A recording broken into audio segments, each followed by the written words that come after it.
కేంద్ర ప్రభుత్వం సమగ్ర శిక్షా అభియాన్ పథకం కింద తెలంగాణ రాష్ట్రానికి 1487.76 కోట్ల రూపాయలు కేటాయించనున్నట్టు ప్రకటించింది. మార్చి 15న ఢిల్లీలో జరిగిన ప్రాజెక్ట్ అప్రూవల్ బోర్డు సమావేశంలో ఈ మేరకు నిర్ణయం తీసుకున్నారు. 2025-26 విద్యా సంవత్సరానికి గాను రాష్ట్ర అధికారులు కేంద్రం నుండి 2,000 కోట్ల రూపాయలు కేటాయించాలని కోరగా గత సంవత్సరం కంటే తక్కువ నిధులు మంజూరు చేయడం జరిగింది. 2024-25 విద్యా సంవత్సరంలో కేంద్రం రాష్ట్రానికి 1,945 కోట్ల రూపాయలు కేటాయించేందుకు అంగీకరించింది. సమగ్ర శిక్షా అభియాన్ పథకం పాఠశాల విద్యను సమగ్రంగా అభివృద్ధి చేసే లక్ష్యంతో రూపొందించబడింది.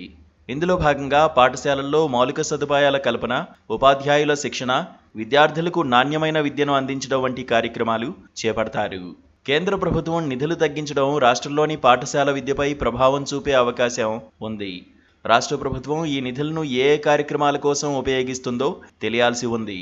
నిధుల తగ్గింపునకు గల కారణాలను కేంద్ర ప్రభుత్వం వెల్లడించలేదు.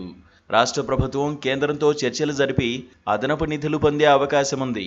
సమగ్ర శిక్షా అభియాన్ అనేది భారత ప్రభుత్వం ప్రారంభించిన ఒక విద్యా కార్యక్రమం. ఇది పాఠశాల విద్యను సమగ్రంగా అభివృద్ధి చేయడమే లక్ష్యంగా పెట్టుకుంది.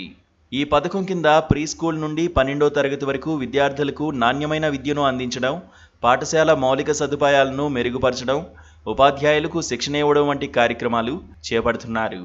ఈ పథకం 3 ప్రధాన కార్యక్రమాలను కలిపి రూపొందించబడింది.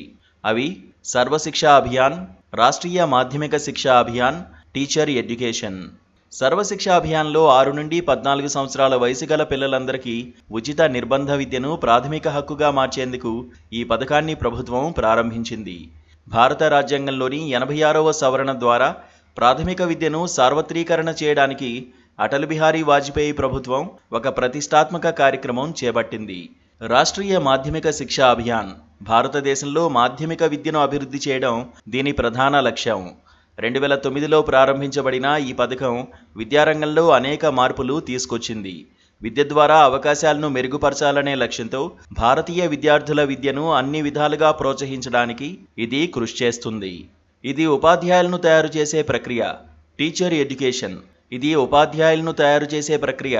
ఈ సెక్షన్లో ఉపాధ్యాయులు తమకు కావలసిన జ్ఞానం, నైపుణ్యాలు, వైఖరులు మరియు బోధన పద్ధతులను నేర్చుకుంటారు. Please subscribe to KTV Telugu. KTV Telugu. KTV Telugu channel.